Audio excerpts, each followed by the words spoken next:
Hey friends, welcome back to the Hometown Homestead. Today we're gonna do something super practical. 5 protein-heavy meals that my family actually eats. No pretense and no fancy tricks. Just real meals that you can put together in under an hour, put in the freezer, and pull out on busy nights.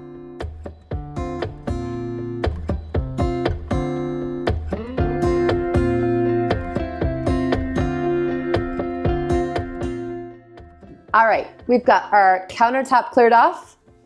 Ziplocs are ready to go, and we're gonna keep this super relatable. The only other critical supply is a Sharpie marker, of course, to keep them labeled. And if you wanna take it up a notch, you can use something like a handheld vacuum sealer to help your marinades work a little bit better and a little bit more efficiently. I'll show you more about that later if you're curious, but for now, Ziplocs will do the trick. Let's start with the beef barbacoa. I've got a 3 to 4 pound beef chuck roast going straight in the Ziploc. And on top, I'm gonna add all kinds of seasoning and spices that are gonna make it unbelievably delicious. Among the things going in the bag are gonna be diced green chilies, a few poblano peppers. Now the recipe called for chipotle peppers in adobo sauce, but when I went to my local grocery store, they didn't have any on the shelf. So I did a couple things here. I pulled out the poblanos from my freezer that I already had from a couple years ago in the garden. And then the next thing for the adobo sauce is I looked up online a good substitute, and they suggested tomato paste with a little bit of smoked paprika. So I mixed up my own with a little bit of smoked paprika and some tomato paste. Now this was a substitute suggestion that I found online. Anytime I'm looking for an ingredient and I am not able to find it, or I'm in the middle of cooking and wish I had something different, usually I can come up with something that will be close to a similar feel or texture or flavor just by using things that I already have on hand. So that's what I did with this. Straight to Google, found my answer, and we're good to go. Also into the bag, we have diced green onions and some garlic. Then I'm adding lime juice and apple cider vinegar. This is one of the easiest meals you're ever gonna put together, and it is absolutely delicious. We're gonna serve ours on leftover tortilla shells that I use my leftover sourdough discard for.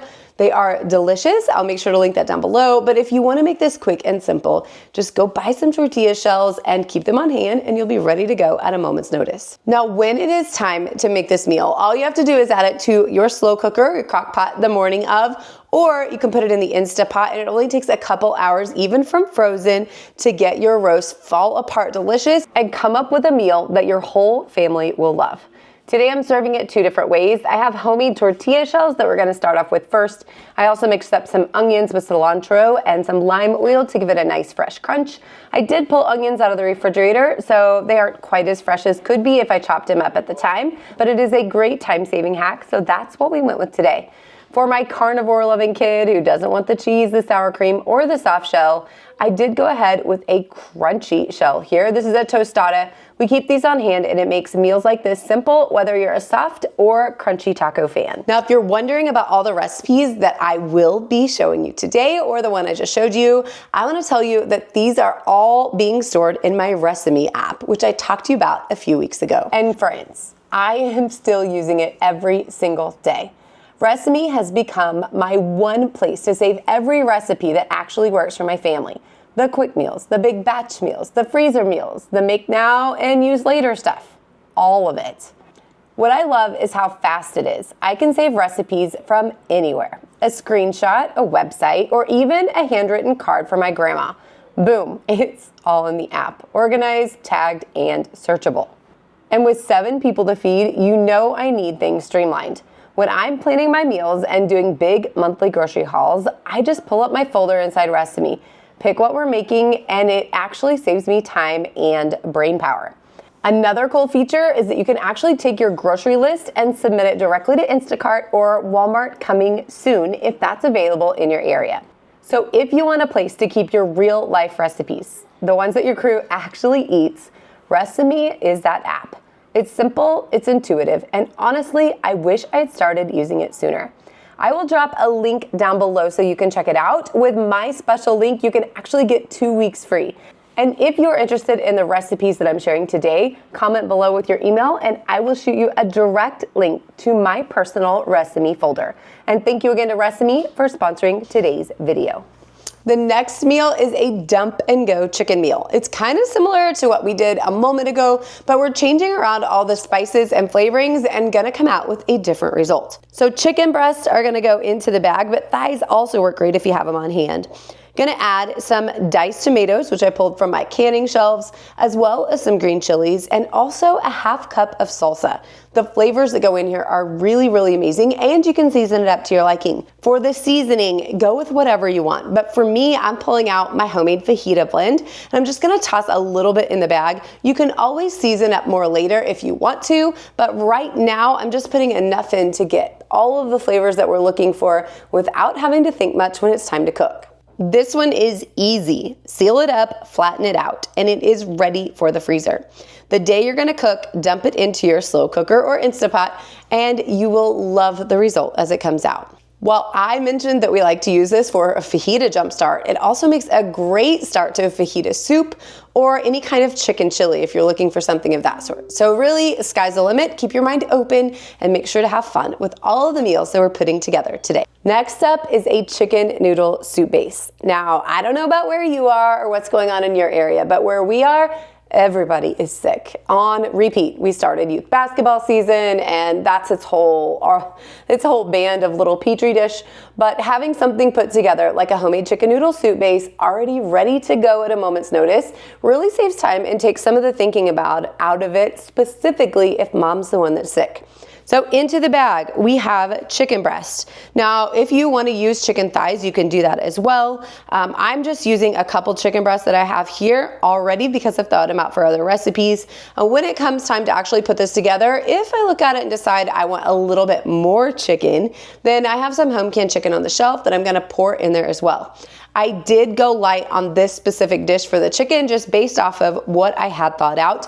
I would have added one more to this bag have I been looking at the overall package, but really the true thing here is just to pay attention to what you have going on. If you need to go heavier on the protein or lighter on the protein dependent on budget or time or what's available, feel free to do that. You can always thicken up this meal and make it a little more potent and powerful by adding something like bread or homemade bread, rolls, anything of that kind to go with it if you need to stretch it a little bit further. So into my bag with the chicken, we have diced carrots, diced celery, and onions.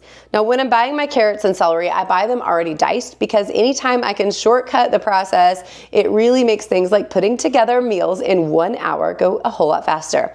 For my onions, I have not done that yet, so the onions I have here, I have diced myself. But if you're looking for a way to always be ready to throw something together, just go ahead and skip the prep yourself and buy things that are already prepared in the way that you're going to want to use them in your final product. These come in 5-pound bags. Love it, absolutely love it. And I will be adding 5 pounds of frozen onions to my collection really soon. In addition to the vegetables, you can put in broth or bouillon cubes, parsley, thyme, bay leaves, and I'm adding some extra spices. So we have salt, pepper, rosemary, and thyme. You can add a little bit of red pepper flake if you want, but that's something kind of personal taste, so I left it out.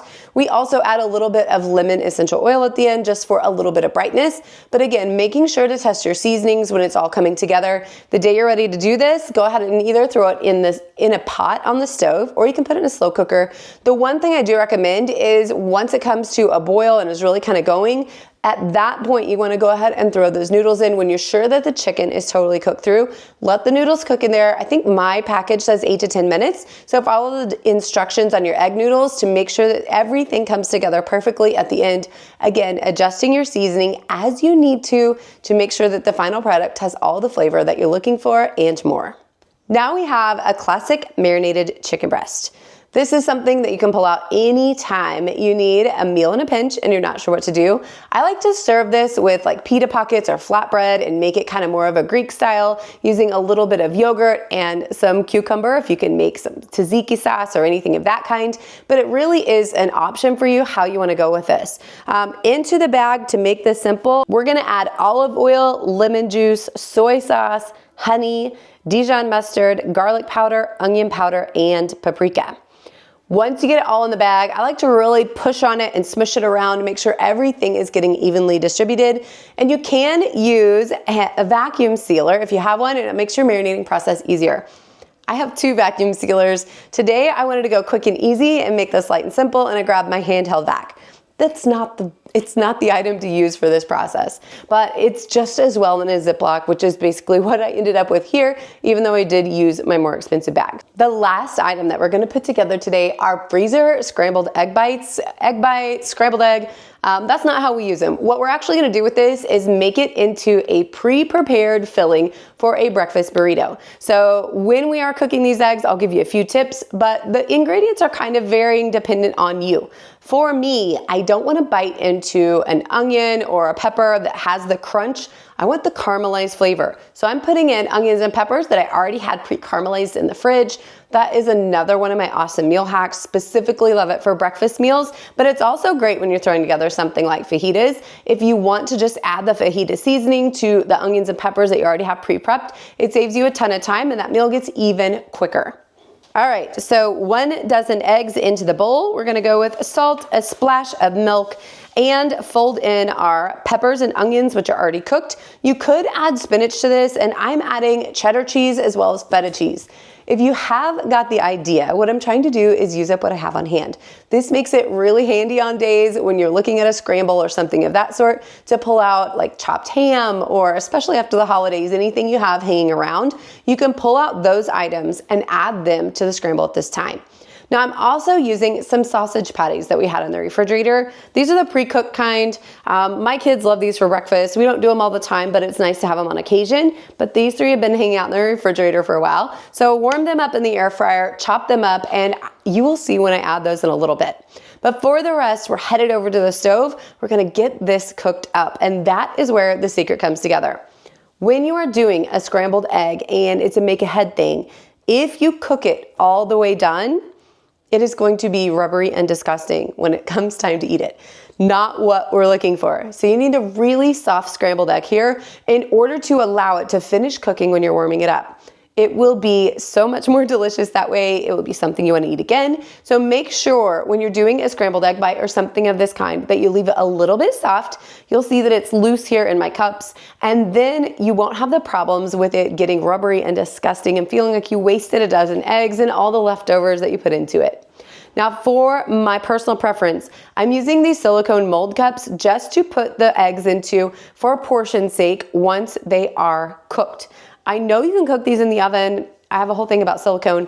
Anyway, I don't want to heat it up. So I'm just putting my food into it. These are going to go straight into the freezer. I'm going to give them about 20 minutes so they can get a little bit frozen before I pop them out and put them into Ziploc bags. This will allow for easy portioning when it is the morning rush and everything's going on around here. One kid wants to grab and make a burrito, maybe somebody else doesn't. All of those options are on the table when we have the individual portions ready to go. When it is time to reheat, these pop straight in the air fryer. I'm putting them on reheat. Now we don't have a microwave, so if you are a microwave family, you can definitely do this in there as well. Just adjust the timings that work right for you. With my reheat setting, this took about 10 minutes to go from frozen to fully thawed and delicious in the air fryer. The texture turned out great. The sausage was perfect on top. The added in flavors of the onions and peppers plus cheese were a big hit. So definitely do recommend this one. Again, straight on a soft tortilla, but many options as far as how to serve. And that's it. We have 5 full freezer meals in just under an hour. And I know that if I can do that with all the camera moves and everything else I had going on here in the kitchen today, you can do it at home too. So I hope you take from this that freezer meals don't have to be hard, and you can make small steps in an hour to put together something that your family will actually eat. This will save me big time when life gets busy, and I know that it'll save you too. Don't forget to check out Recipe for all of the recipes that I've used here today in one place, and let me know what you'll be making first. I'll see you again in the next video.